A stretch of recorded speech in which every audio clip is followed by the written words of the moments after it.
Muy bien. Bienvenidos al evento titulado Los nuevos desafíos de los concursos judiciales en tiempos de COVID-19, que se lleva a cabo en el marco del 29º aniversario de la creación de Fundejus. Auspician este evento el Colegio de Magistrados y Funcionarios de la Provincia de Buenos Aires, el Colegio de Magistrados y Funcionarios de San Isidro, el Colegio de Magistrados y Funcionarios de Azul, la Asociación de Magistrados y Funcionarios de La Matanza, la Unión de Magistrados y Funcionarios de Lomas de Zamora, el Colegio de Magistrados y Funcionarios de Zárate Campana, la Asociación de Magistrados y Funcionarios de San Martín. De estas instituciones auspiciantes se encuentran presentes el vicepresidente segundo del Colegio de Magistrados y Funcionarios de la Provincia de Buenos Aires y presidente de la Asociación de Magistrados y Funcionarios de La Matanza, doctor Sergio Eduardo Gago, el presidente del Colegio de Magistrados y Funcionarios del Departamento Judicial de Azul y representante en el Consejo de la Magistratura bonaerense, Pablo Quaranta, y el presidente del Colegio de Magistrados y Funcionarios de San Isidro, Ricardo Costa. Para un mejor desarrollo, los micrófonos de los asistentes se encuentran apagados y les sugerimos que se conecten al dispositivo con auriculares. Por otro lado, les hacemos saber que las preguntas serán contestadas al finalizar ambas la exposición en esta oportunidad y que para formularlas les pedimos que las canalicen por el sistema de chat. A continuación, al uso de la palabra, el vicepresidente de Fundejus, Alfredo Ruiz Paz.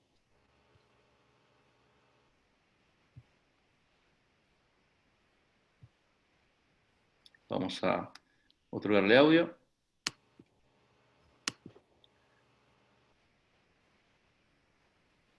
Ahí está. Bueno, buenas tardes a todas y a todos. Tengo el honor de presentar al amigo Alberto Lugones, con quien tengo un largo conocimiento y amistad. Esta es una reunión más de las que organiza Fundejus en esta época de pandemia. Queremos estar conectados con nuestros adherentes y nuestros seguidores y hemos considerado que la opinión nada más y nada menos que del presidente del Consejo de la Magistratura de la Nación es importantísimo para que nos explique el tema de los concursos en esta época, como cualquier otro tema relacionado con el Consejo de la Magistratura. Alberto, te dejo en uso de la palabra y desde ya muy amable por participar de esta reunión. Gracias. Vamos a abrirle el micrófono al doctor Lugones. Ahí está, doctor. ¿Qué tal? Buenas tardes. ¿Cómo les va? Un gusto estar con ustedes. Vamos a empezar, como siempre en estos casos, por el principio. Gracias Alfredo, gracias Chango y gracias a un montón de gente que veo, cara conocida. A mí me gusta, cuando voy a hablar de un tema, contar un poquito la historia, por lo menos para ubicarnos en la realidad. El Consejo de la Magistratura, como muchos lo saben, históricamente nace con la reforma de 1994, en la cual se entiende, consideran que era necesario modificar el sistema de selección de magistrados, en orden a que hasta ese momento se consideraba que había habido épocas mejores y épocas peores en cuanto a la gente que se seleccionaba para ocupar esos lugares. Un poco en la anécdota que yo puedo contar, poco antes de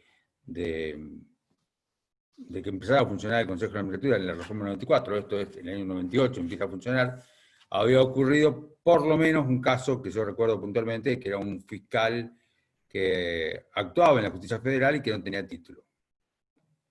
O sea, el primer paso que se quería evitar era evitar que cualquiera pudiera ocupar lugares que eran importantes, como en un caso de fiscalía, otro caso en un juez civil que había entrado a desempeñarse como tal y el único antecedente que tenía era algo así como 2 meses de meritorio en un juzgado, creo que juzgado laboral. Esto forma parte de la anécdota histórica que en ese momento se utilizaba para explicar por qué motivo había que empezar a corregir por lo menos parte del sistema de selección de los magistrados, la parte primera, la parte inicial del procedimiento de elección de los magistrados.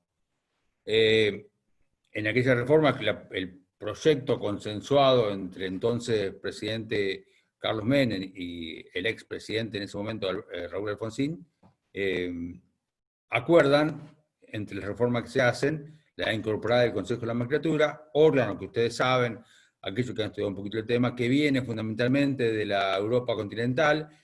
Luego de la Segunda Guerra Mundial se intenta buscar una manera de seleccionar mejor los jueces, magistrados que integraban no es en Europa el Poder Judicial, sino el Servicio de Justicia, porque en realidad en Europa no tiene un Poder Judicial como conocemos nosotros, sino que es una administración de justicia que se encarga de actuar conforme los requerimientos similares a los nuestros, pero sin tener la naturaleza de Poder Judicial como el nuestro.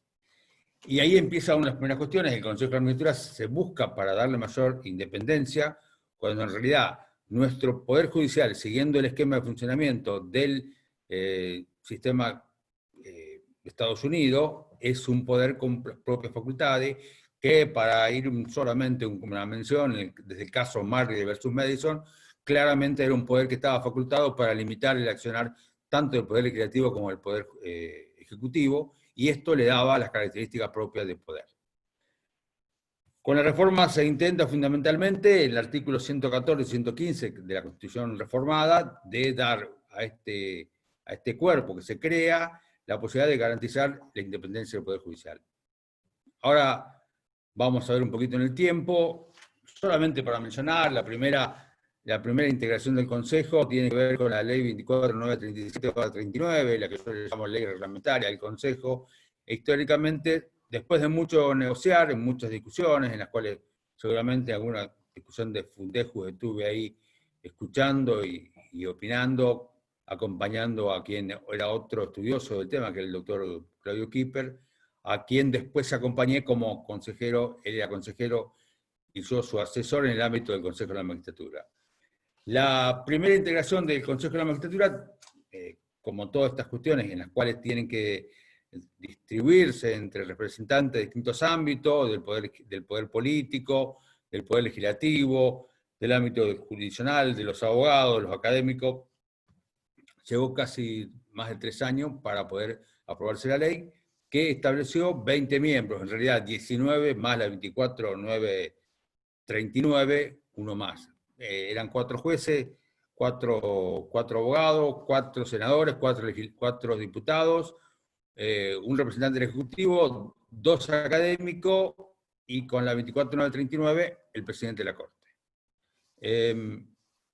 Eso funcionó, como todos los cuerpos colegiados que tienen que darse su primer paso. Funcionó, se entendía cada uno y trataba de fijar cada uno lo que era más conveniente conforme su entorno y su realidad de conocimiento práctico de cómo funcionaba en cada uno de los espacios, porque ustedes tienen que tener en cuenta que lo que se hace con esta integración, a su vez se le sacan facultades al poder político, por ejemplo, al poder legislativo se le saca la posibilidad de juzgar el juicio político a los magistrados, al poder ejecutivo se le quita la absoluta libertad que tenía de seleccionar a aquellos magistrados que entendía entre todos los abogados del país, porque no había límite alguno, solamente el límite de la edad o la antigüedad en el cargo. Cualquiera de ellos podía ser elegido para cualquier cargo.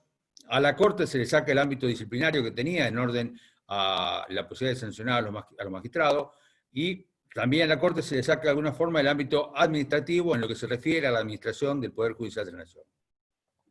Estos son grandes títulos que figuran en el artículo 114 y 115.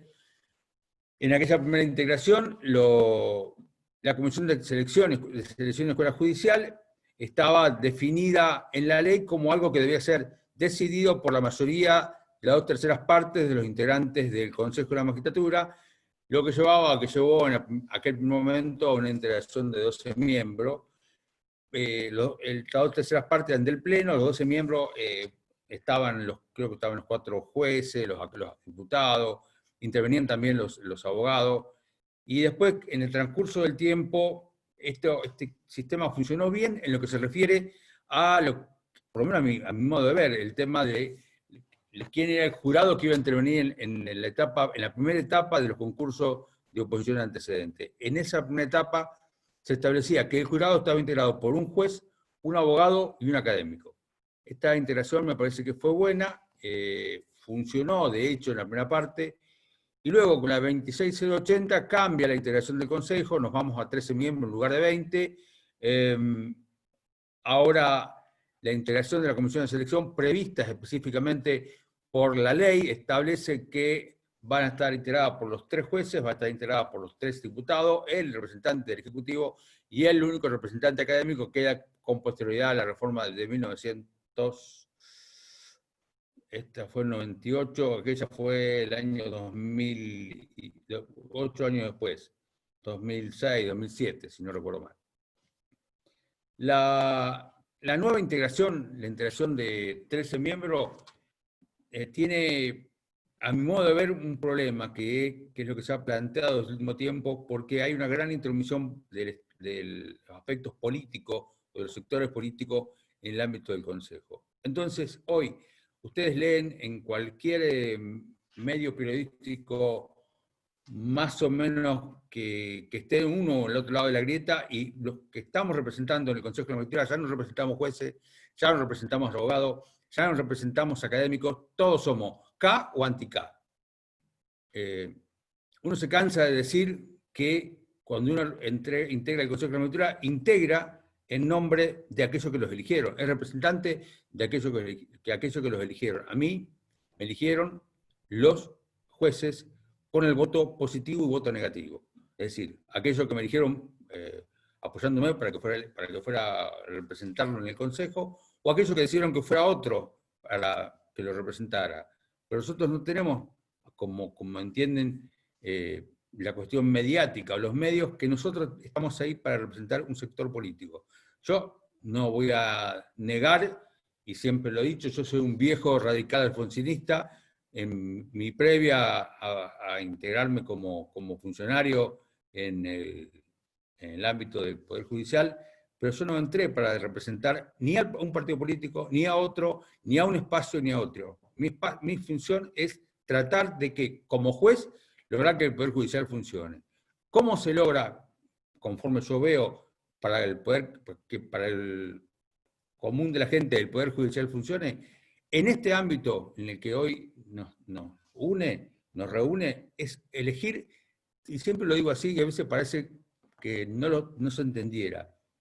En el Consejo de la Magistratura, en la Comisión de Selección, tenemos que elegir los mejores postulantes y enviárselo al Poder Ejecutivo para que el Poder Ejecutivo tenga problemas de elegir entre ellos porque no sepa cuál elegir, porque todos son muy buenos. Es decir, que esta función que nosotros tenemos de seleccionar las personas que están conforme a nuestro criterio, capacitadas para hacer y cubrir lugares como magistrados dentro del ámbito del Poder Judicial, tienen que ser los más idóneos, y la idoneidad no tiene color político ni tiene marca de origen. Nosotros tenemos que elegir los mejores. Cuando elegimos los mejores y enviamos al Poder Ejecutivo, cumplimos nuestra función. Cuando elegimos por el color ideológico, ahí nos estamos equivocando y ya dejamos de cumplir la función que nos corresponde.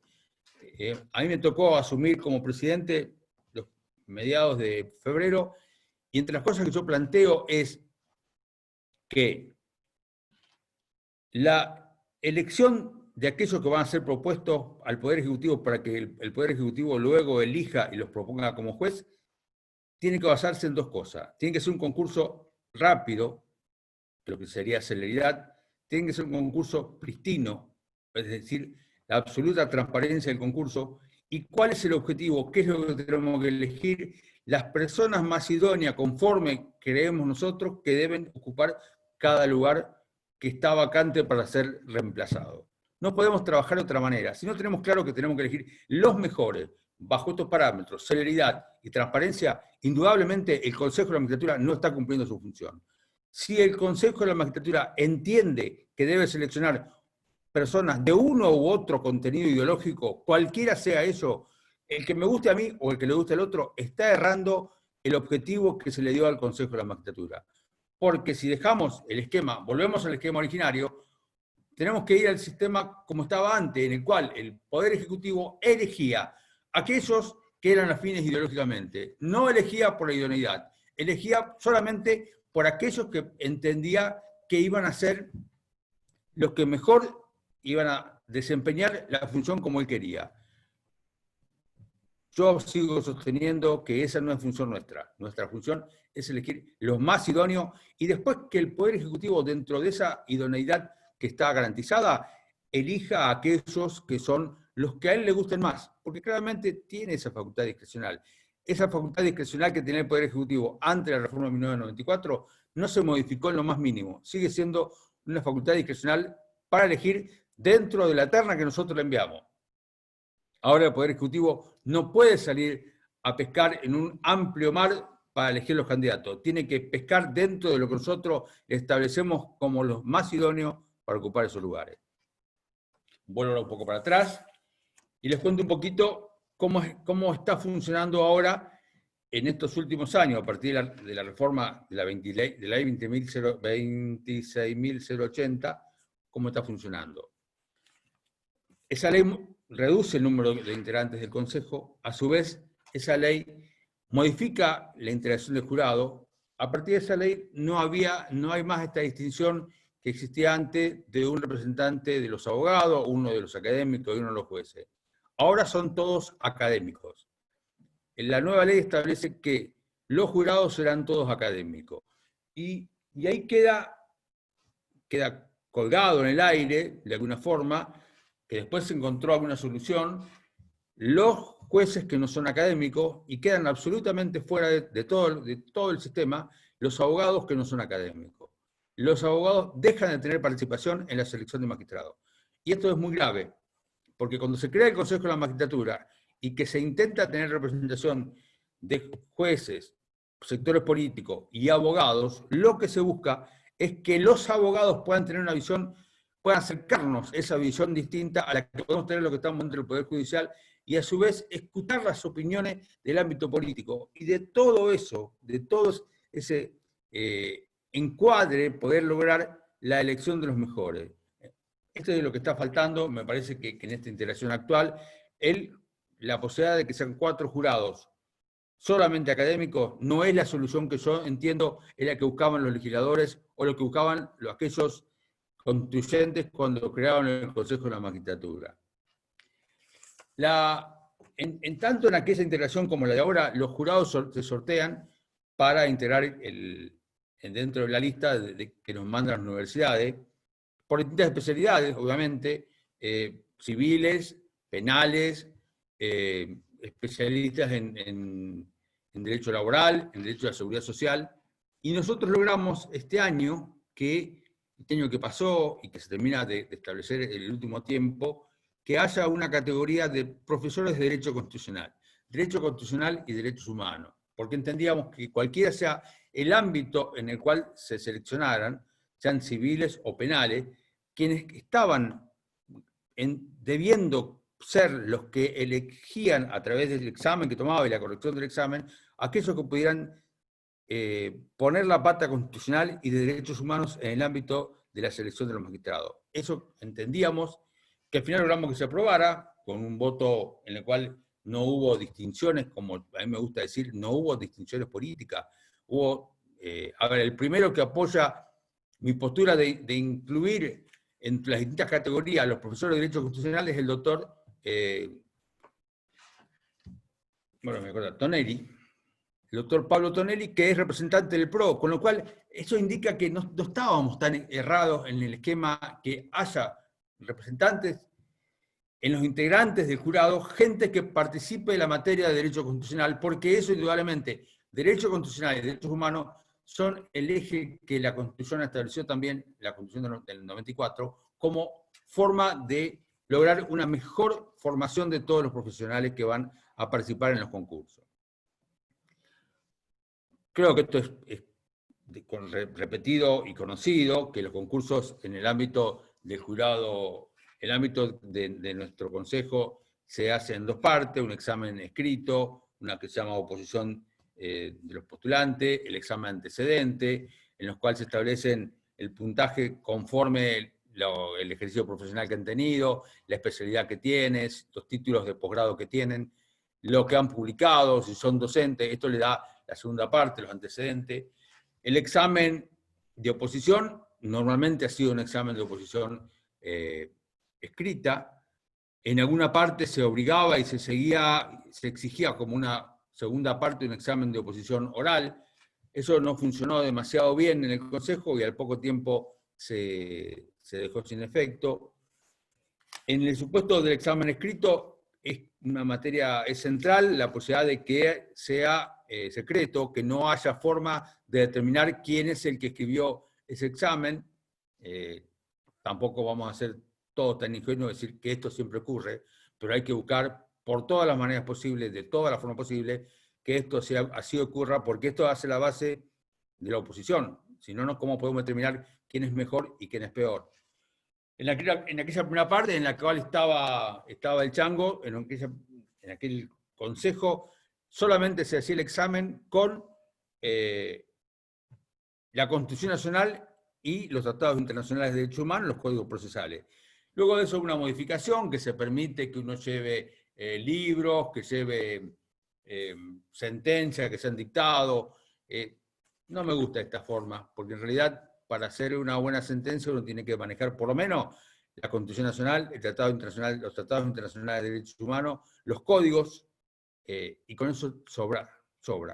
Es suficiente para mí, pero no fue interpretado de esa manera.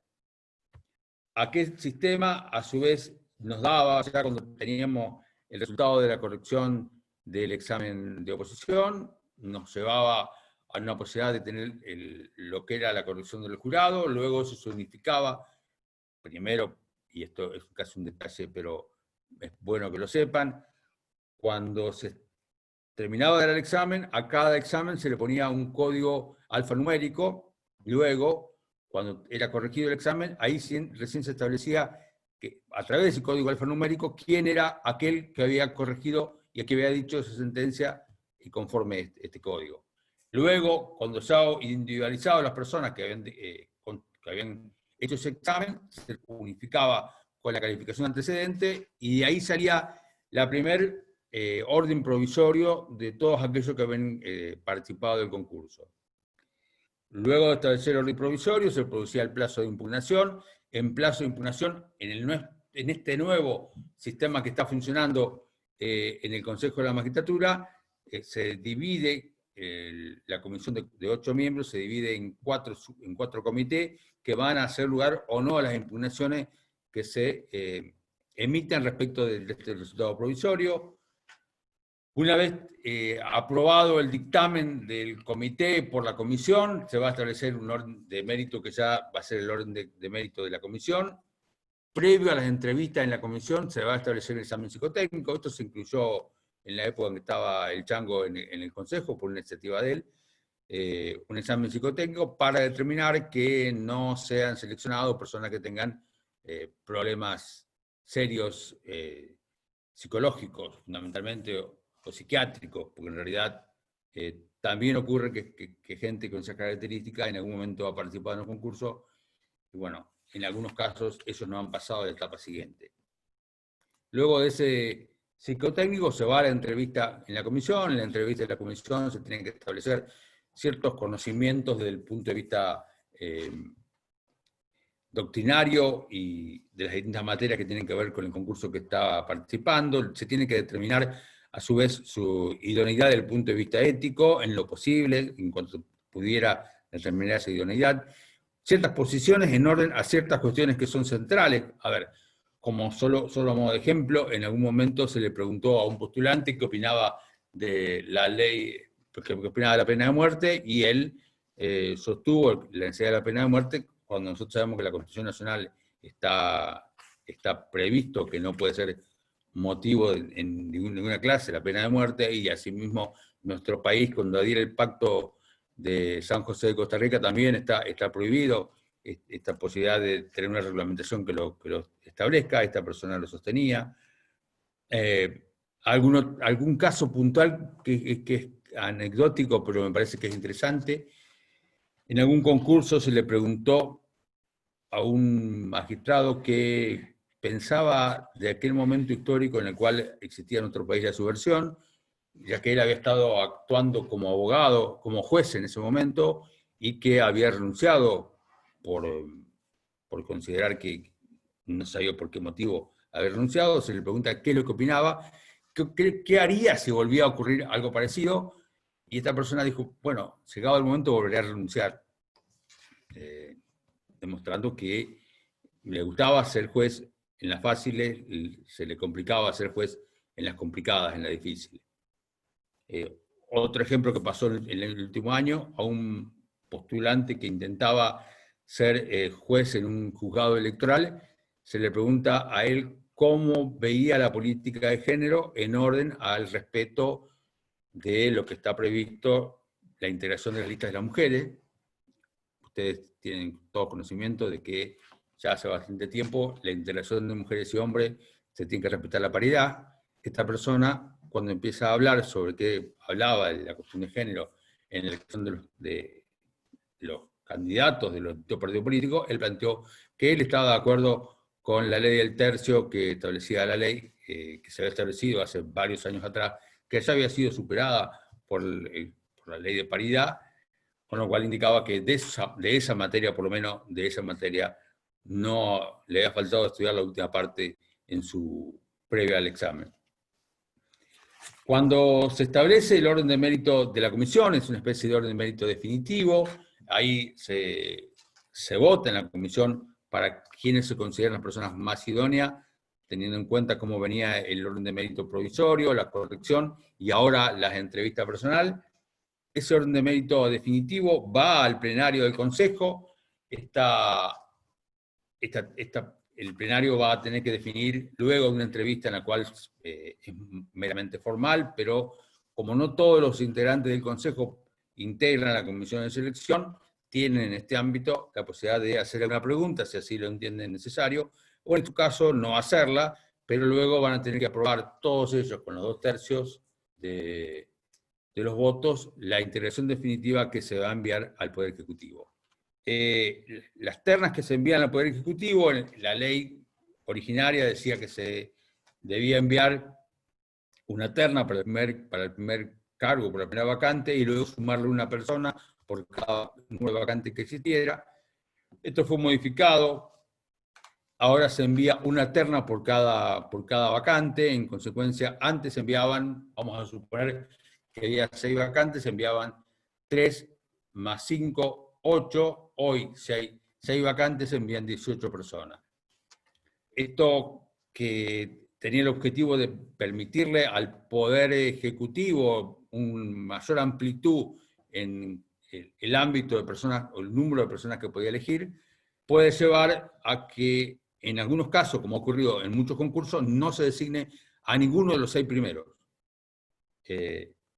Y esto es un problema, porque si estamos eligiendo los mejores, o estamos pretendiendo elegir aquellos más idóneos, y cuando el Poder Ejecutivo, que no desconocemos su facultad discrecional para elegir, no elige ninguno de entre los primeros, ninguno de los 6 primeros, en este supuesto que le estaba explicando, indudablemente el sistema de idoneidad o está fallando en la forma en que nosotros seleccionamos los más idóneos, o el Poder Ejecutivo no está eligiendo los más idóneos, sino que está eligiendo aquellos que son menos idóneos, porque en el punto de vista de puntaje que establecemos nosotros, son considerados los que están en los últimos cargos. Esto nos lleva a alguna reflexión. El sistema que tiene, creo que el Consejo de la Magistratura de la Provincia de Buenos Aires, el examen no establece una nota, no se fija una nota, sino que directamente se fija a quienes aprobaron y quienes no aprobaron. En consecuencia, después cuando se van produciendo las vacantes, en cada supuesto es el Consejo quien determina quiénes van a ser ternados.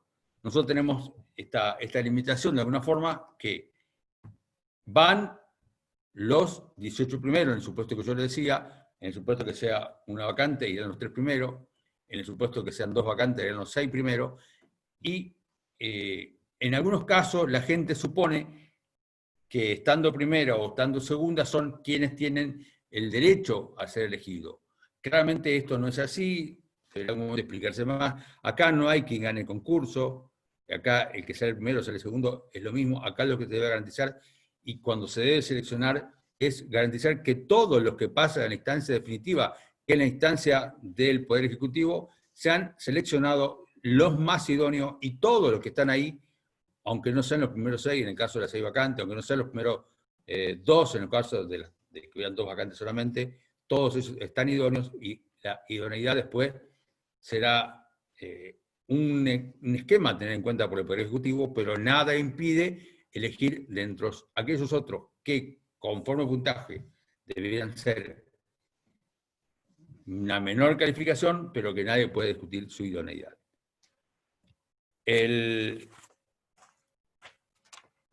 La mayoría de 2/3 que se requiere en el ámbito del Pleno del Consejo a veces lleva, como pasó en algún momento cuando estaba concluyendo el periodo del gobierno de Cristina Kirchner, a que en ese momento la oposición se negara a aprobar ningún pliego, es decir, no le daba los votos necesarios para aprobar esos pliegos. Luego, en el gobierno del presidente Macri, habían logrado una alianza media extraña que le permitía aprobar todos los pliegos y después llevó a que en algún momento no se aprobara de esos pliegos, cuando llegaba al Senado nunca se le dio el acuerdo. En realidad, esto me lleva a una reflexión que es importante para mi modo de ver. No puede el Consejo dándole prioridad a las ideas políticas por encima de nuestra función, que es elegir los más idóneos. Si hoy hay un orden de mérito establecido, aprobado por una mayoría, yo le reclamo a los colegas que integran el Consejo que pongamos a votación esa terna en el ámbito del plenario, y el que consigue la mayoría lleva esa terna, y el que no está de acuerdo porque votó la minoría lo debe acompañar, porque nuestra función como consejero es garantizar que las ternas lleguen al Poder Ejecutivo. No podemos boicotear el funcionamiento, y ustedes por ahí recordarán cuando terminaba el gobierno de Cristina Fernández de Kirchner que creo que había 2 vacantes de ministros de la Corte Suprema, y que habían decidido, lo que era una minoría lo suficientemente importante como para no aprobar los presidentes, los integrantes de la Corte Suprema, decidido, coaligado, no voy a utilizar una palabra más dura, pero habían decidido que no se podía aprobar ninguno de las personas que propusiera el gobierno, de ese momento el gobierno de Cristina Fernández. Me parece que este tipo de cosas no deben funcionar en un sistema democrático. En el sistema democrático las votaciones se ganan y se pierden. Cuando uno gana, bien, avanza con ese proyecto. Cuando pierde, tiene que acompañar al que ganó. Todo lo demás forma parte de una malentendida política democrática, que lo único que hace es tratar de frenar lo que el otro quiere hacer y uno no está de acuerdo. Ahora bien, vamos un poco al tema nuestro. ¿Qué hacemos ahora con la pandemia? ¿Qué hacemos con la comisión de selección? ¿Cómo avanzamos con la comisión de selección? Tenemos claro, y así hicimos en las primeras sesiones del Consejo de la Magistratura actual, que está interviniendo a través del sistema de videoconferencia. Ya hemos actuado en muchos plenarios, en varias reuniones de las comisiones, en reuniones que tienen que ver con distintas áreas. Está funcionando a pleno el Consejo de esta manera, pero nos está faltando algún aspecto que no es sencillo. Hay 2 cuestiones fundamentales que no hemos tenido todavía solución. En un caso estamos en vía de solucionarlo, en otro todavía no hemos logrado ponernos de acuerdo cuál es la mejor solución. No había discusión en el Consejo, aquellos que habían pasado ya por la entrevista en el ámbito de la comisión, que se había pasado con la propuesta al plenario, y que se había tenido la entrevista en el plenario, que no se había llegado a aprobar, porque cuando ya se había concluido toda la etapa de entrevista, lo único que quedaba era actuar al pleno del Consejo. Eso se hizo, se aprobó en las ternas, se enviaron al Poder Ejecutivo, varios concursos, creo que más de 10 en este último tiempo, en estos 3 meses. Distinto es el tema, y acá todavía no nos terminamos de poner de acuerdo, cuando tenemos que hacer una entrevista a los postulantes antes de que lleguen a aprobarse el dictamen definitivo de la comisión. Esa entrevista, en muchos casos, porque es la primera relación directa, el contacto directo entre la comisión y los postulantes, en la cual muchas veces dirime lugares y algunas veces dirime hasta entrar o no en la terna. Esta entrevista es compleja porque en realidad, si no hay una relación directa, una apreciación directa de quiénes son todos aquellos que son convocados a la entrevista, los mejores preparados para hacer propuestas al Poder Ejecutivo, corremos el riesgo de que sea lo mismo gente que tiene una formación técnica respetable que otros que no tienen ningún tipo de formación, solamente la tuvieron para aprobar el examen, y fundamentalmente, y cuando preguntamos a los postulantes sobre cómo piensa respecto a algunas materias, pero cómo piensa en un sentido de qué soluciones uno daría en algunos supuestos. A ver, a mí me gusta mucho preguntar, porque es la materia que tengo, de las más seguidas que tengo en el ámbito de la Cámara Federal, donde me toca desempeñar, es cómo actuaría en el supuesto de que tuviera un amparo de salud en el cual hay un planteo de la defensa diciendo que no está incluida dentro del nomenclador esa medicina, supongamos que se considera central para facilitar la vida de la persona. ¿Cómo resolvería ese magistrado si tuviera ese planteo en el cargo que está desempeñándose? Bueno, las respuestas siempre son de todo tipo. Algunos que le dan prioridad al derecho a la vida, otros que le van a dar prioridad a los intereses de las obras sociales, otros le van a decir que si no está en el nomenclador y el Estado no estableció que esa medicina puede ser utilizada, no se utiliza. Bueno, para aquellos que me están mirando y si en algún momento los veo nuevamente concursando conmigo, claramente yo les voy a preguntar y voy a decir, si no protegen el derecho a la vida, les voy a decir, muchachos, por lo menos estando yo en este ámbito de establecer qué persona quiero como juez, ustedes no son lo que yo quiero como juez. Porque, y ahí venimos a un tema que es crucial de estos días. ¿Qué es lo más importante de todo? Y acá ustedes, algunos habrán leído, algunos son estudiosos de lo que decía Egmejian. Egmejian planteaba como una hipótesis que había otros derechos que podían estar por encima del derecho a la vida. En este momento, él lo planteaba en el momento aquel tan complejo en nuestro país, en el cual había toda una serie de afectaciones de derechos, empezando por la dignidad de las personas, decía Egmejian, en relación a aquellas personas que eran torturadas. Superado el análisis que nos planteaba Egmejian para discutir, porque en realidad nos planteaba como para plantearnos nosotros mismos, a ver cómo enfocaríamos nosotros eso. Yo siempre sostuve que el derecho a la vida es lo más importante, porque lo demás se puede recuperar de alguna forma. Se puede recuperar más o menos, pero si el derecho a la vida se pierde, no hay posibilidad alguna de volver a recuperar. Tanto lo he llevado así, que en algunos ámbitos, sobre todo como profesor, he planteado que el Estado que no le garantiza a los ciudadanos un derecho a una vida digna no es un Estado que merezca ser vivido, no es un Estado que esté garantizando la función propia del Estado. Mucho más podría decirle sobre esto, pero claramente aquel que se sienta conmigo y le pregunto qué haría en ese momento y me dice, no, tengo que respetar lo que establece el nomenclador, yo le digo, bueno, está bien, vaya a concursar en otra materia, en esta materia no insista porque yo no le voy a dar ese orden que usted está pretendiendo. Bien. Esta entrevista que hace la comisión es para determinar cómo saldría esta persona que estamos proponiendo, ya que le estamos dando el ok para que sea magistrado, del cargo en que sea. Estamos disponiendo que esa persona, ya le decimos al Poder Ejecutivo, de estos puede elegir a quien usted considera. Bueno, si no entiende como lo más importante el derecho a la vida, para mí no es aquella persona que es lo más importante, que es el que debemos proponer al Ejecutivo para que sea elegido. Ustedes dirán, y sí, pero bueno, tuvo buena nota. Sí, pero me parece que le está faltando el razonamiento necesario para ser un buen juez.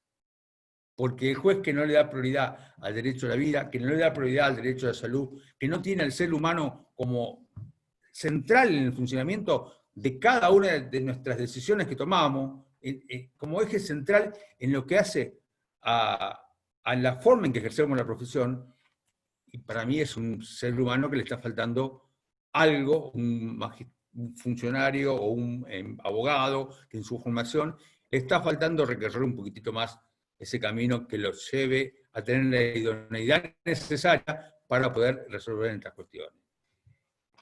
Lo mismo pasa ahora y ya avanzado, en este tema yo he insistido mucho, porque venía haciendo una carrera que peleaba casi sola la doctora Gabriela Vázquez, a quien, en caso de mi espacio en este consejo, el tema de la igualdad de género, en tema de enseñarnos todos de qué manera, de qué forma vamos a respetar la igualdad de género y que la mujer no sea un invitado para estos concursos con escasas o nulas chances de tener algún tipo de alternativa de llegar a las ternas al final. No porque no tenga capacidad, sino porque en muchos casos tuvo algún momento de su vida en el cual no pudo formarse como todos los hombres podemos, porque la mujer tuvo que hacer otra cosa, tiene que cuidar a sus hijos, tuvo que cuidar a sus padres, tuvo que estar en la casa, tuvo que prepararnos la comida porque nosotros llegábamos cada uno de nuestro trabajo, y eso estaban dedicadas a otra parte de la función que compartimos todos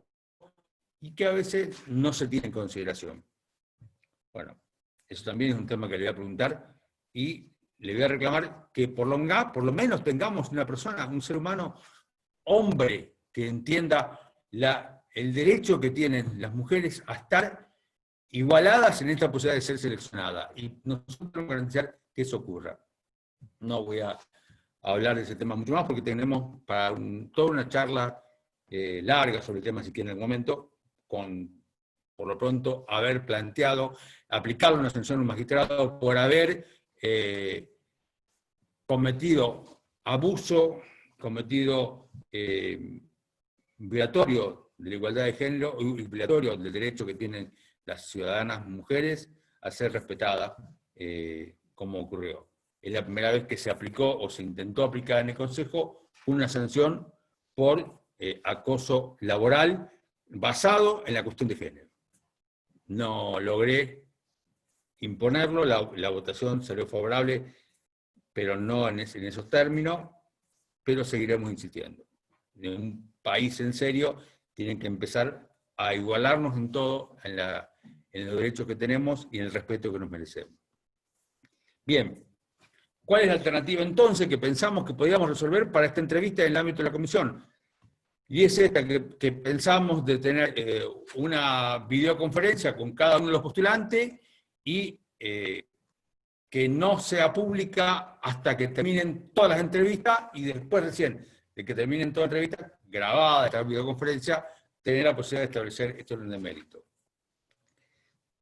¿Cuál es el problema que se plantea? Y bueno, esto siempre es un problema que siempre planteamos. ¿Qué alternativa tenemos de que aquella persona que está en los primeros lugares, primero en la entrevista, le pueda avisar a uno que viene más tarde en la entrevista de qué le van a preguntar? ¿Tenemos forma de terminarlo? Y sí, seguramente hay una forma de hacerlo, pero es los temas que nos están preocupando.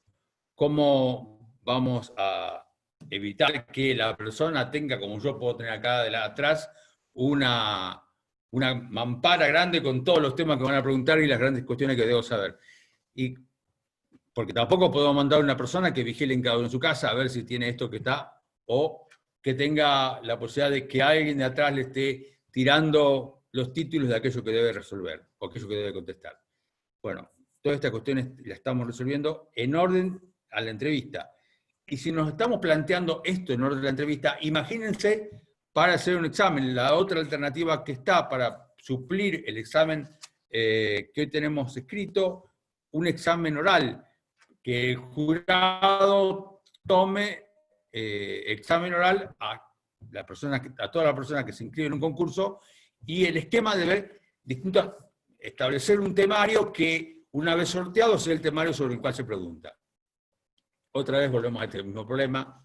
No está el problema de establecer la identidad. La identidad se establece fácilmente mostrando el documento, se establece a través del RENAPER, con un sistema, un teléfono que nos establezca que somos aquellos que decimos ser. Eso no es el problema. El problema es cómo suplir la posible trampa que podría darse en aquellos que están concursando, y luego cómo lograr que los jurados acepten tomar un examen escrito, en este caso un examen oral, a 150 personas, como ocurre en algunos concursos. Todavía yo no tengo la forma clara del tema, estamos buscándola.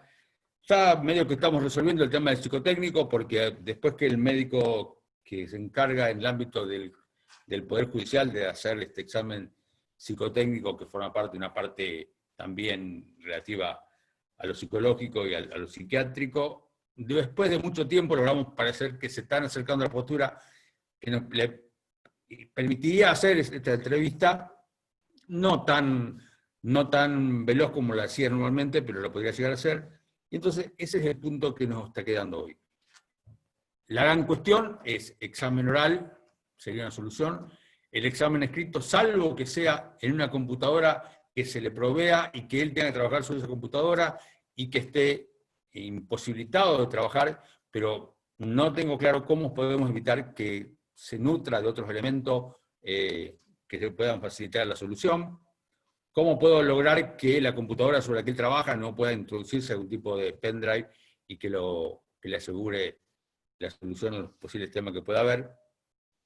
Y en este esquema de buscar las soluciones, porque en realidad hoy lo que tenemos claro es que la pandemia sigue para rato, nosotros tenemos que buscar la forma de poder dar respuesta a la comunidad, porque hay muchos vacantes a cubrir, hay muchas cuestiones que deben ser resueltas pronto, y en eso estamos trabajando, y todas las sugerencias que se le ocurra a alguien que nos pueda facilitar el tema, estamos a disposición. No tenemos todas las verdades, solamente estamos tratando de acercarnos a ella, y queriendo que este Consejo de la Magistratura logre el objetivo de seguir eligiendo los mejores, estamos dispuestos a escuchar todas las propuestas que nos puedan llevar a una solución adecuada para elegir, como sigo insistiendo, y voy a seguir insistiendo, las mejores personas, los más idóneos, los más capacitados, los más adecuadamente preparados desde el punto de vista de la Constitución Nacional de los Tratados de Derechos Humanos para ser los futuros jueces que nos juzgarán a todos nosotros cuando nos toque a nosotros estar en otro ámbito, aún estando en este ámbito en el cual también podemos ser juzgados. Les agradezco mucho, no sé cómo estamos de tiempo, creo que si no estoy mal son 43 minutos. Les agradezco por escucharme y a disposición de ustedes cualquier pregunta que me quieran hacer. Muy bien, muchas gracias, doctor Lugones. Ahí tienen los micrófonos abiertos el doctor Darrocha y el doctor Flor Ruiz Paz. Si quieren, arrancamos con las preguntas. Muy bien. Doctor Lugones, tenemos varias preguntas que nos han ido llegando. La primera, digamos, ¿cómo lograr que funcione, ¿no? el concurso en tiempos de pandemia? Si se pensó, bueno, seguramente sí, conforme a lo que recién estaba diciendo, se pensó en muchísimas posibilidades, pero por ejemplo, una de las posibilidades podría ser que se tome el examen y la entrevista en un lugar como por ejemplo una universidad pública que tiene gran espacio, en un aula grande o en un salón. ¿Se podría? Hoy no está siendo permitida la reunión de más de 10 personas, por lo menos en lo que es el AMBA y donde se está actuando el Consejo de la Magistratura a nivel nacional en la mayoría de los concursos. Y si en lo que fuera el traslado a algún lugar del interior del país, salvo que las personas que tomen el examen estén afincadas en ese lugar, estén domiciliadas en ese lugar, cualquiera de nosotros que intentara ir a tomar un examen en el interior del país no tendría ese chance, porque tenemos que pasar probablemente por la cuarentena. Pero es una de las alternativas que estamos pensando, a ver cómo lo podemos aplicar. Claro. ¿Cómo ve el futuro del Poder Judicial, doctor? El futuro del Poder Judicial depende de que el Consejo, porque a nosotros nos toca, tenga la capacidad de darle a todos los integrantes dentro y de afuera del Poder Judicial un sistema informático que le permita dar respuesta a lo que la comunidad quiere y a los que los abogados necesitan para poder ejercer su profesión. Nosotros, a través de, si contamos con los medios necesarios, vamos a tener la posibilidad de que 5 o 10 juicios orales, que son los que en este momento están más complicados, puedan llevarse a cabo por videoconferencia. Lo que hablamos un poquito antes de empezar, si logramos que la conectividad sea importante y funcione el sistema sin interferencia, cualquiera de los sistemas que se utilizaban en el Consejo, no voy a dar el nombre para vender, Jitsi, Zoom, Google Meet, Team Meet de Microsoft, todos esos sistemas pueden funcionar mejor o peor. El gran problema que tenemos es tener puntualmente una memoria que nos permita recibir de manera simultánea la grabación de distintos juicios o distintas plataformas. Si lo logramos, no voy a volver a repetir estos temas que se han discutido estos días en los medios, si logramos que esto sea, va a funcionar el sistema, y con eso vamos a dar respuesta a la comunidad como ella se merece. Muy bien. En cuanto a la composición actual del Consejo, ¿usted la comparte en cuanto al número o considera que debería reformarse? A mí me gustaba más la interacción de 20. Porque hoy salió publicada una nota que me hicieron en La Nación. La interacción de 20 lo que permitía que hubiera 4 jueces, 4 abogados, 4 legisladores, 4 legisladores y diputados, 4 senadores, 2 académicos, un representante del Ejecutivo y el presidente de la Corte. El hecho de que hubiera 4 legisladores permitía que por lo menos uno de ellos representara, no estuviera alineado con la mayoría ni con la minoría, era una tercera minoría. En el caso de los legisladores era claro, en el caso de los abogados también, alguna tercera minoría o una fuerza no tan importante dentro del ámbito de los abogados podía estar representado ahí. Lo mismo pasaba con los jueces, no precisaba tener los 2 grandes espacios importantes, sino hasta un espacio menor podía tener una representación. ¿Y esto a qué nos obligaba? Porque cuando tienen un colorido tan extraño de representación, nos obligaba a sentarnos a negociar. Como ocurre en todos los cuerpos colegiados. La palabra negociar tiene que ver con la capacidad de poder discutir, ponerse de acuerdo, avanzar, en algunos temas lograr imponer la razón, en otros temas tener que dar razón al otro. Eso me permitió verlo a mí, con 20 miembros, funcionando mejor. Veremos qué sigue. Ahora trataremos de tratar de explicarle a aquellos medios que entienden que lo único que existe en el ámbito del Consejo de la Magistratura es K o anti-K, que eso no es así. Lo vuelvo a decir. Yo soy representante de los abogados y trabajo para que el Poder Judicial funcione. Todo lo demás, hay una vieja frase italiana que no lo voy a decir. Doctor, siguiendo en cuanto a la integración del Consejo, ¿qué opina de integrar el Consejo con legos, como quizás ocurre en alguna otra provincia? Tenemos que reformar la Constitución.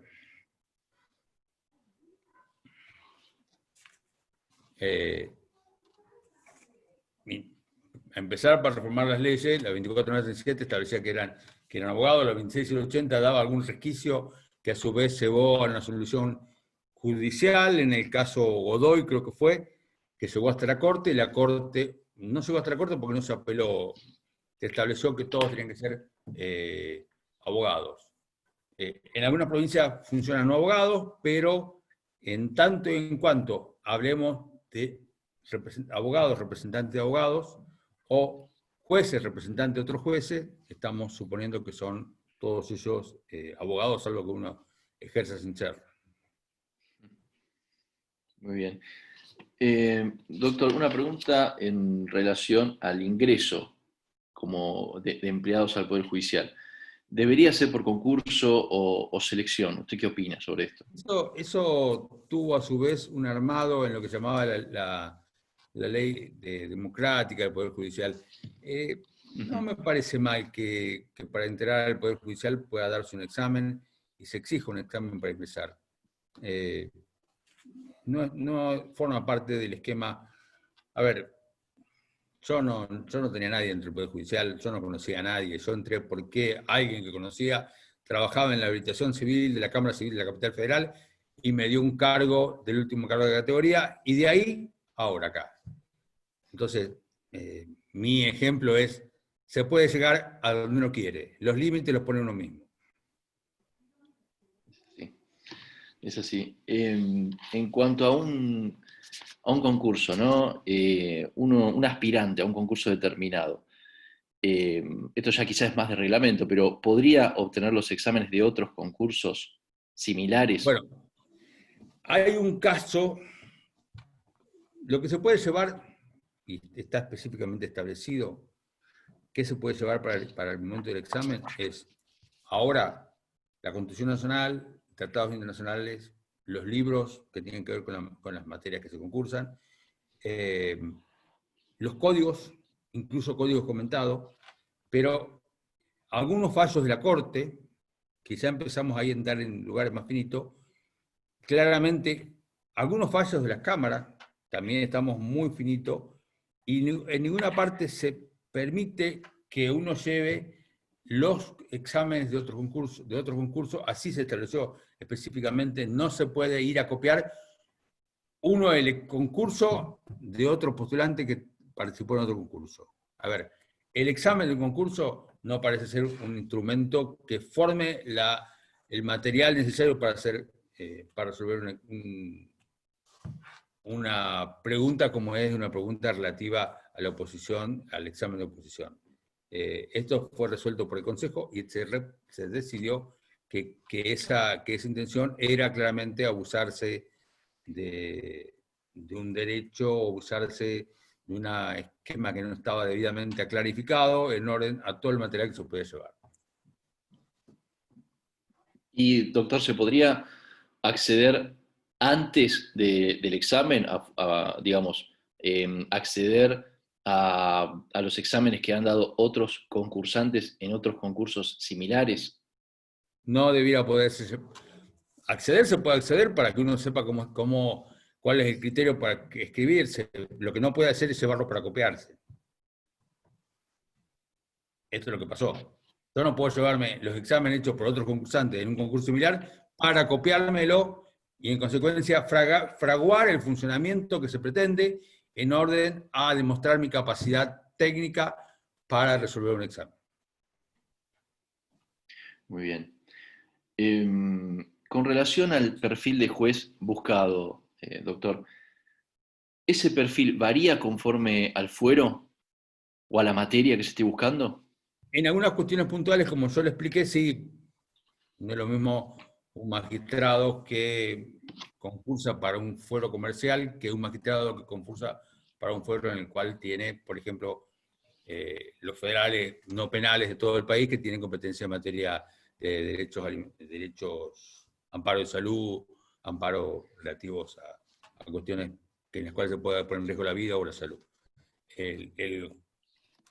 Aquel que participa en un concurso comercial debe tener otras prácticas, tendrá que tener algún viso de concepto humanitario para en el esquema, cuando tiene que resolver en un concurso de una empresa, ver de qué manera se prioriza a los que tienen menores recursos, pero en realidad tampoco ellos tienen demasiado, porque eso es un acreedor quirogafario, está fijado que el acreedor quirogafario cobra al final de todo, y en consecuencia, en el esquema del sistema de concursos no está previsto así.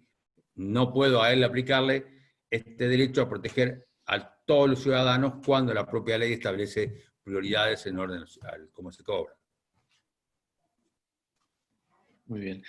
Y también en relación un poco a esto, ¿no? Quizás a la idoneidad del aspirante.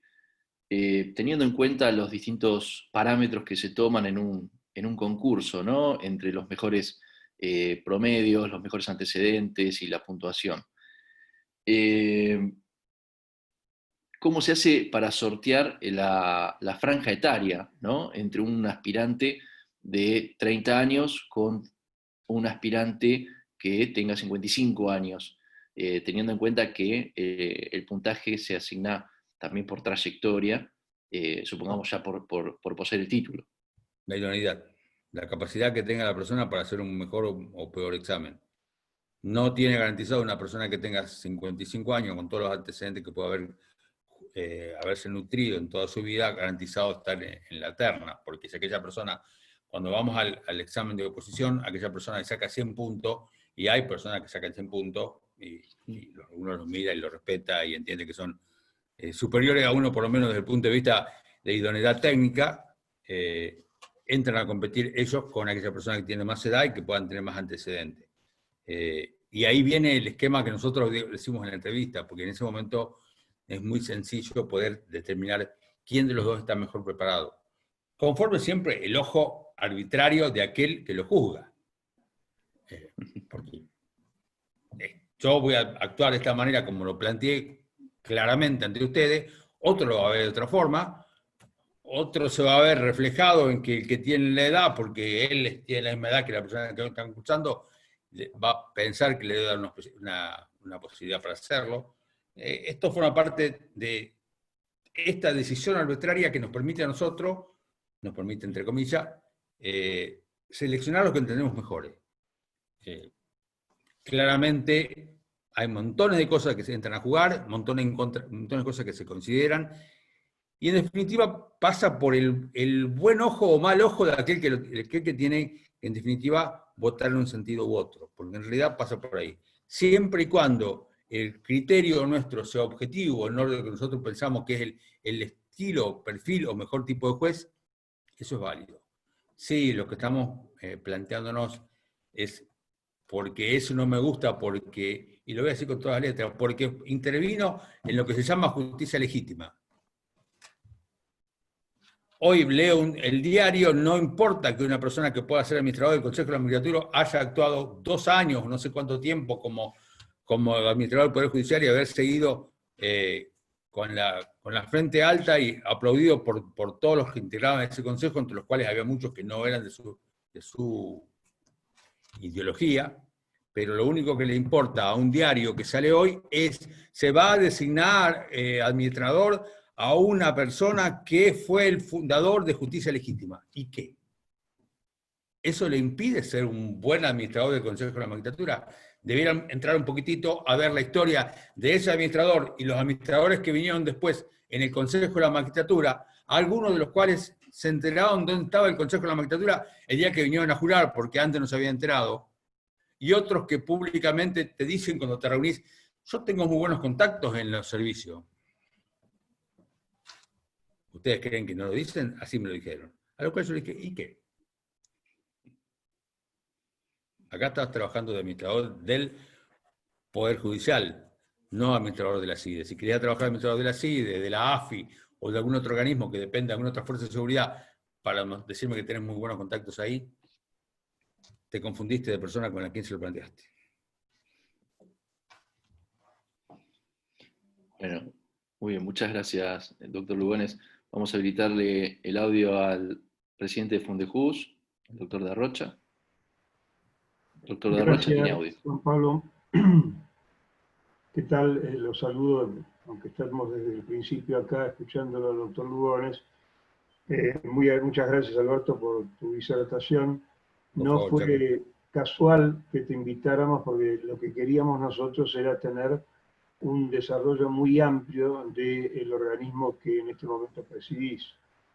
Y nadie puede negar que no solamente sos el presidente hoy, sino que, si mal no recuerdo, desde 1998 hasta el 2010 aproximadamente, o un poco después, estuviste trabajando allí en distintos cargos, con lo cual conoces toda la evolución que ha tenido este organismo tan discutido, y que por eso es que nos has podido ilustrar tan fuertemente sobre lo que ocurre allí, sobre lo que te preguntaron y sobre lo que vos también has querido decir. Así que simplemente agradecerte nuevamente. Todos creo que tenemos y compartimos el mismo ideal de tener los mejores jueces para que sirva mejor a la gente, al pueblo, y en ese sentido, más allá de que cada uno tenga distintas opiniones sobre cómo se configura ese futuro juez, tenemos que estar en ese mismo camino. Gracias de nuevo, Alberto, por tu colaboración, y gracias a todos aquellas y aquellos presentes por acompañarnos. Juan Pablo. Muchas gracias, Chango. Vos sabés que el aprecio que te tengo, lo mismo que Alfredo, nos conocemos hace mucho tiempo. Y nada, acá estoy para todos aquellos que quieran que conversemos, estoy a disposición. Mis verdades son mis verdades, como siempre digo, no necesariamente tienen que ser compartidas, porque a su vez, en tanto sean sentidas por aquel que está enfrente mío, las voy a respetar. Porque así nos enseñaron, así hemos vivido toda esta vida que nos tocó vivir, momentos más sencillos y más complejos dentro del Poder Judicial y dentro de la propia República que nos toca compartir.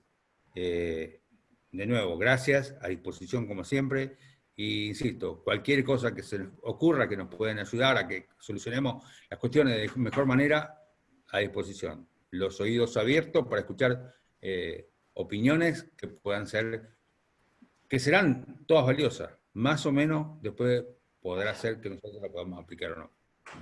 Bueno, y vos sabés también que en Fundejus, en nuestra organización que cumple 30 años el año que viene, tenemos también personas muy destacadas y que estamos a tu disposición y a disposición, obviamente, del Consejo de la Magistratura de la Nación.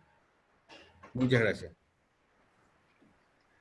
Muy bien, agradecemos su presencia y los invitamos a participar de nuestros próximos eventos. Mañana, miércoles 24 de junio a las 18 horas, el ciclo de conferencias de sistemas judiciales comparados, en oportunidad en la que se expondrá sobre Ecuador, a cargo del investigador Cristian Melero, y el jueves 25 de junio a las 16 horas, titulado Bioética y Biopolíticas en la perspectiva post-pandemia, en la que expondrán Noemí Rempel y Jorge Berbere Delgado, entre otros.